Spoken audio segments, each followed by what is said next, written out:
Dan pemirsa, kita akan melihat tentunya bagaimana kesiapan penyedia jasa dan masyarakat jelang kenaikan tarif ojek online. Kita akan berbincang bersama dengan pengamat dari Transportasi Universitas Indonesia, ada Bu Ellen Tangkudung yang ada di sini, dan juga nanti akan bergabung bersama kami ada Sekretaris Ditjen Perhubungan Darat Kemenhub Cucu Mulya. Nah, kita akan menuju ke Bu Ellen terlebih dahulu kali ini untuk kita berbicara dulu mengenai akhirnya ya Bu ya.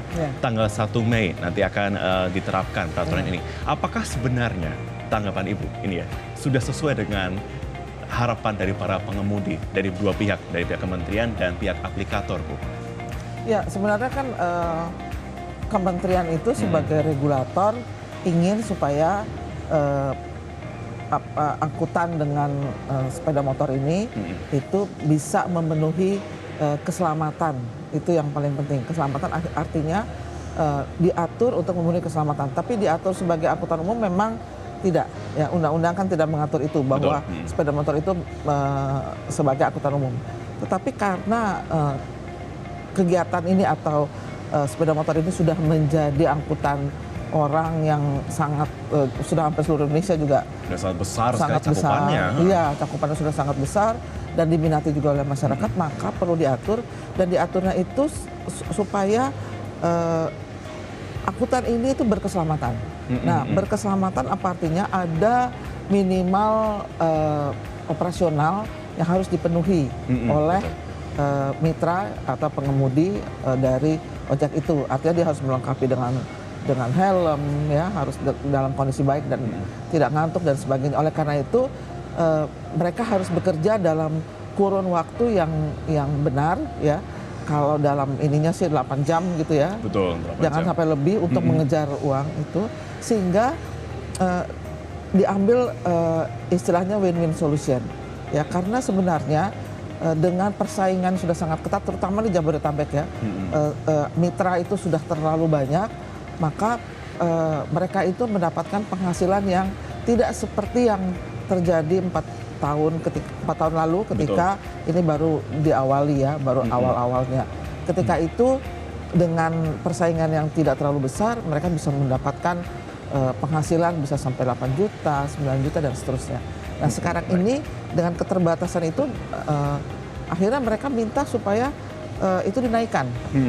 Nah, karena melihat bahwa aplikator hanya ingin supaya ada banyak yang ikut, semua siapa saja boleh menjadi mitra dari ojek online ini tersebut, gitu ya.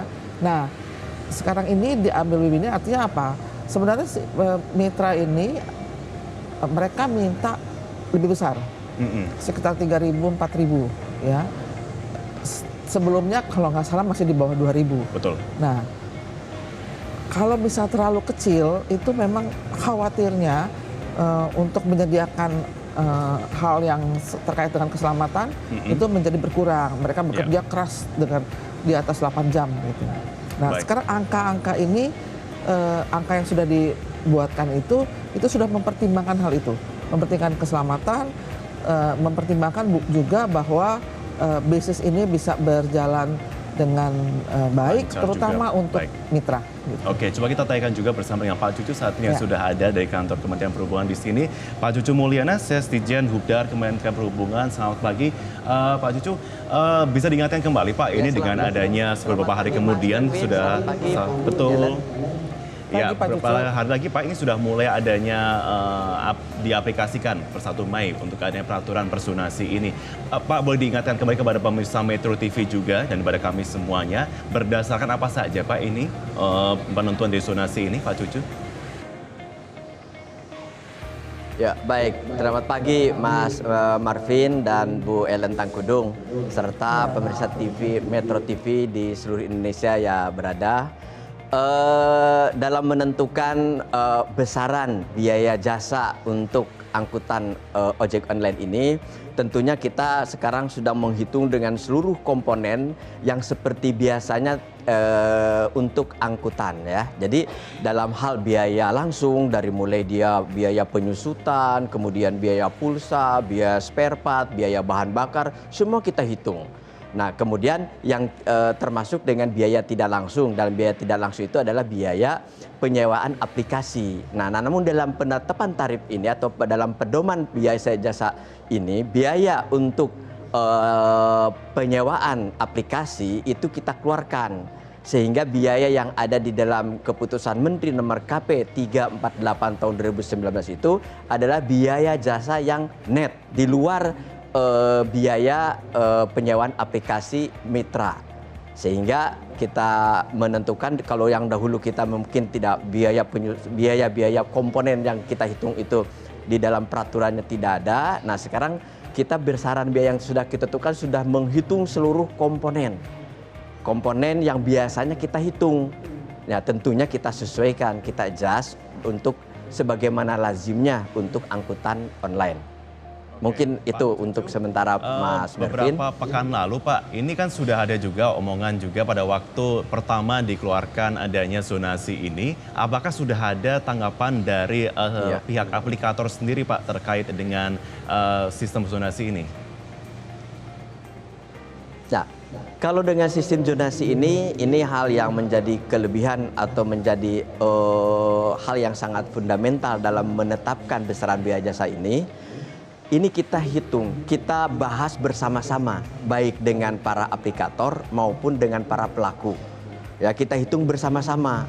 Kita bahkan istilahnya itu dengan berdebat bersama-sama dan lain sebagainya, sehingga menetapkan biaya jasa per zonasi itu zonasi 1 sebesar 1.850 untuk biaya jasa bawah. Kemudian biaya jasa batas atasnya 2.300 dan biaya minimalnya itu 7.000 sampai dengan 10.000 per atau paling maksimal 4 km itu di Sumatera dan Jawa serta Bali kecuali Jabodetabek. Sementara untuk zonasi 2 khusus untuk Jabodetabek itu batas bawahnya 2.000 dan batas atasnya 2.500. Sementara biaya paling banyak minimalnya itu yang per 4 paling maksimal 4 km itu 8.000 sampai dengan 10.000. Sementara zonasi 3 selain Sumatera dan Jawa Bali itu kita 2.000 paling batas bawah tarif biaya batas bawahnya itu 2.100 dan maksimalnya 2.600.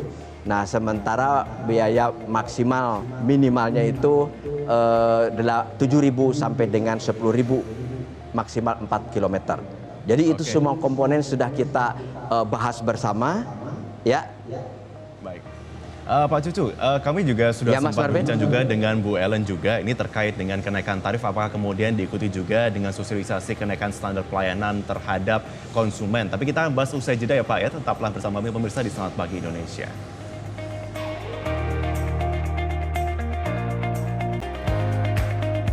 Kembali bersama kami sama Pagi Indonesia. Oke, sebelum saya ke Pak Cucu, Bu Ellen, ini kita melihat masalah ini sudah setiap tahun itu ya, selama 3 tahun berturut-turut, tuntutan dan tuntutan dan tuntutan. Apakah kemudian ini sudah sesuai dengan tarif yang diberikan, tarif batas bawah dan batas atas dengan tuntutan yang diharapkan oleh para mitra pengemudi ojek online ini?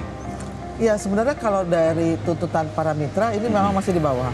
Oke. Cuman memang ya harus diambil win-win solution karena kalau terlalu tinggi nanti mereka pun tidak mendapatkan penumpang karena bersaing dengan angkutan yang lain gitu ya, orang bisa mengatakan itu mahal. Tapi ini sudah mempertimbangkan tadi apa yang disampaikan oleh Pak Sesdikjen tentang saya lebih menonjolkan tentang keselamatan dan biaya operasi dari si mitra itu, biaya operasi kendaraannya termasuk bahan bakar dan sebagainya. Nah, jadi diambil angka yang sudah memperhitungkan segalanya, tetapi belum memang sesuai dengan apa yang diharapkan oleh si mitra, ya. Nah, tetapi dalam aturan ini juga disampaikan bahwa ada evaluasi. Nah, evaluasi dalam 3 bulan kalau nggak salah, nanti dikoreksi sama Pak Cucu. Tapi dengan adanya evaluasi ini, saya sih mengharapkan masyarakat juga memberikan masukan. Ya, masukan dari sisi operasionalnya, dari sisi keselamatan, dan juga dari sisi harga. Apakah itu memang cocok, apa menjadi sangat terlalu mahal, atau seperti apa. Jadi evaluasi ini jangan hanya sepihak. Betul. Jadi harus melibatkan masyarakat juga, pemerintah sebagai regulator, juga aplikator dan mitra gitu. Oke, evaluasi juga diawasi juga ya. Pak Ya. Cucu, berarti sistem evaluasi akan seperti apa Pak Cucu? Dan kabarnya tanggal 1 juga akan bertemu juga ya Pak ya dengan pihak aplikator ya Pak? Ya, kalau dengan pihak aplikator kita tentunya bisa berkomunikasi baik secara lisan ya, itu kita koordinasi baik formal maupun informal kita terus lakukan Pak. Nah memang 1 Mei evaluasi ya, terkait dengan evaluasi itu di dalam KM-nya disebutkan paling lama selama 3 bulan. Namun ini sangat tergantung kepada dinamika transportasi yang terjadi di masyarakat. Itu kan paling lama. Apabila nanti dalam pelaksanaannya 1 bulan, 1 bulan setengah atau 2 bulan perlu dilakukan evaluasi, ya akan kita lakukan evaluasi. Nah, yang memang kalau kita sampaikan yang disampaikan tadi sebagaimana yang disampaikan oleh Bu Ellen, bahwa kita itu mencapai titik kompromi atau misalkan win-win solution. Kita harus menjaga juga kepentingan masyarakat sebagai pengguna jasa, jangan sampai nanti kenaikannya terlampau tinggi sehingga masyarakat pun yang masih sangat membutuhkan jasa angkutan atau ojek online ini pun juga menjadi hal yang sangat persoalan ya. Nah kalau apabila terlalu tinggi juga nanti betul juga nanti bahkan akan merugikan para penyedia angkutan ojek online itu sendiri, karena apabila mendekati atau sangat tidak jauh berbeda dengan angkutan sewa khusus atau dalam masyarakat biasa dikenal taksi online, tentunya orang akan memilih taksi online. Nah oleh karena itu maka ini mencapai titik-titik yang kompromi, dan ini bisa kita lakukan dulu apa evaluasi ya pelaksananya seperti apa. Nah ini jangan sampai nanti di satu sisi nanti masyarakat sebagai pengguna jasa yang begitu juga sudah masif itu pun juga kepentingannya kita harus jaga. Nah, itu jadi sisi terkait dengan evaluasi nanti kita pasti akan kita evaluasi, dan masukan dari pengguna jasa, dari para ahli pakar, terutama dari penyedia juga ya akan menjadi bahan evaluasi kita selanjutnya. Baik, singkat saja Pak, ini pertanyaan dari masyarakat adalah ketika kemudian dibuat tarif batas atas, apakah ini bisa menjamin jika tidak ada overprice atau overcharge pada waktu jam-jam sibuk pengguna taksi online ataupun ojek online ini pengguna tidak akan membayar lebih, begitu Pak? Ya, itu dengan hadirnya peraturan atau keputusan menteri ini itu adalah untuk salah satu sebagai bentuk payung perlindungan terhadap masyarakat. Kita ketahui di jam-jam sibuk itu bahkan bisa sampai 2 kali lipat atau bahkan 3 kali lipat. Nah, dengan adanya regulasi ini, maka di jam-jam sibuk itu otomatis, jadi dia harus berada di batas atas biaya jasa. Jadi untuk Jabodetabek tentunya tidak boleh lebih dari angka 2.500 ya rupiah per kilometer. Untuk sementara yang biaya minimal itu maksimal 4 km tentunya di angka 8.000 sampai dengan 10.000. Jadi ini berbeda dengan yang di angkutan sewa khusus. Ini biaya minimal per 4 kilometernya itu berupa koridor dari 8.000 sampai dengan 10.000. Baik Pak Cucu, Mulyana terima kasih Pak untuk waktu bersama kami di Selamat Pagi Indonesia. Selamat kembali beraktivitas Pak Cucu. Bu Ellen, terakhir singkat saja sebagai closing statement, apa yang masyarakat kemudian patut untuk bukan waspadai tapi juga patut untuk diperhatikan bersama mengingat adanya kenaikan zonasi ini, dan juga kemudian akan ada tuntutan juga kepada mitra pengemudi untuk bisa meningkatkan kualitas pengamanan. Apa yang masyarakat bisa lakukan di sini? Ya, sebenarnya kan masyarakat sebagai pengguna jasa itu yang paling merasakan secara operasional layanan ini seperti apa, yang paling merasakan.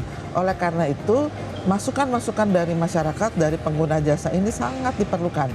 Jadi saya mengharapkan juga Kementerian Perhubungan sebagai regulator itu punya channel untuk bisa masyarakat memberikan masukan itu.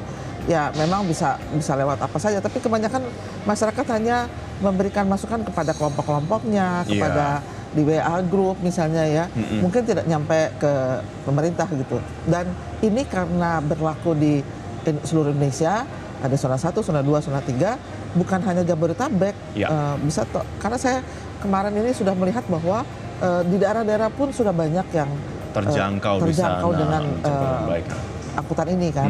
Oleh karena itu diharapkan masyarakat dari pulau-pulau lain juga memberikan masukan. Jadi saya mengharapkan Kementerian Perhubungan bisa membuka lebar-lebar channel itu untuk memberikan masukan dari masyarakat. Karena ya itu tadi, masyarakat tuh harus punya rasa bahwa ini harga ini memang selalu pasti dikatakan apapun yang naik pasti mahal. Nah, tapi harga ini adalah untuk memberikan keselamatan juga Betul. dari angkutan sepeda motor yang kenyataannya paling tinggi terlibat dalam kecelakaan. Win-win solution saya Nah, seperti itu jadi ya. win-win solution ini supaya operasional mereka tetap terjamin, mereka tidak Overcharge juga di sana. overcharge juga gitu. Oke, baik. Bu Ellen Tanggudo, terima kasih waktunya bersama kami di Selamat Pagi Indonesia. Ya, selamat pagi. Dan kami akan kembali pemirsa usai jeda, tetap bersama di Metro TV.